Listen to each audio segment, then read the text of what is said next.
इस्लामाबाद में धमाकाखेज press conference करते हुए मलिक रियाज ने कहा कि चीफ जस्टिस बताएं कि रात के अंधेरे में उनसे कितने मुलाकातें हुई हैं। मैं आज कुरान पाक लेकर आया हूँ। चीफ जस्टिस ऑफ पाकिस्तान भी कुरान पाक लेकर आए थे।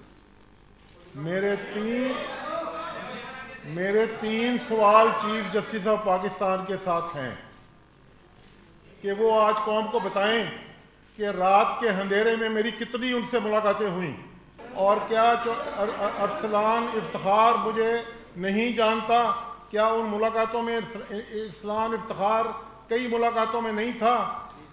उसमें आज का जो सिटिंग रजिस्ट्रार था वो भी मौजूद होता था कई मुलाकातों में। मलिक रियाज ने कहा कि अहमद खलील के घर वज़ीर आज़म और चीफ जस्टिस की मुलाकातें हुई।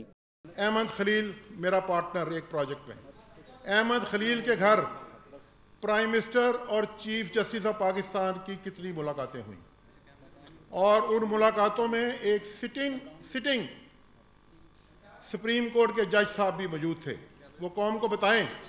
मलिक रियाज ने कहा कि उन्होंने मुश्तरका दोस्त के जरिए चीफ जस्टिस को बता दिया था कि अरसलान इफ्तिखार उन्हें ब्लैकमेल कर रहा है।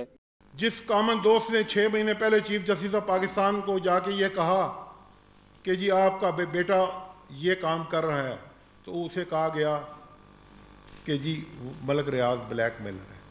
उन्होंने कहा कि मैं आपको डॉक्यूमेंट ला के दिखा देता हूं। उन्होंने इनकार कर दिया डॉक्यूमेंट देखने से। क्यों? और हमारे केस आज भी चीफ जस्टिस ऑफ पाकिस्तान ने सुने और FIA को कहा कि मलिक रियाज को कत्ल में इन्वॉल्व करो। आज भी वो ना सुनते हमारे केस। हमारे दिल में भी बड़ी इज्जत होती, उनकी बड़ा एहतराम होता।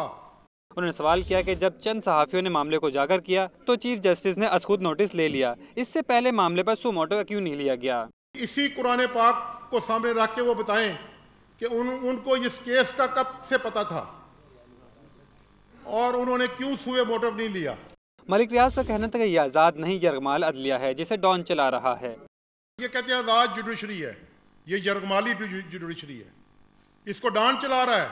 वो डॉन के, मैं नहीं कह रहा कि chief justice of Pakistan don है, वो अरसलान इफ्तिखार डॉन है। मैं चीफ जस्टिस साहब की आज भी बहुत इज्जत करता हूं। वो मासूम होंगे, मुझे कंटेम्प्ट ऑफ कोर्ट में बुला लें, मुझे जेल भेज दें, मैं मरने के लिए तैयार हूं। जिसने अपना सारा फ्यूचर दांव पर लगा दिया वो जेलों से नहीं डरता।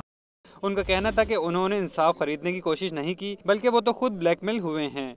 मैं इंसाफ खरीदने नहीं गया था, मैं अल्लाह से रहम मांगता था और इनसे इंसाफ मांगता था। मुझे ये इंसाफ नहीं देते थे, मुझे स्क्रू करते थे। मजीद ब्लैक मेलर मेरे पीछे लगा दिए गए। जो दरख्वास्त आती है मुझे सिविल जज को भी ये ऑर्डर जाता है कि फैसला क्या करना है। रिटर्न की शेख में भी मेरे ऑर्डरों की इंडिपेंडेंट इंक्वायरी होनी चाहिए। उधर चौधरी निसार हमें मार रहा है पंजाब में, इधर ये मार रहे हैं।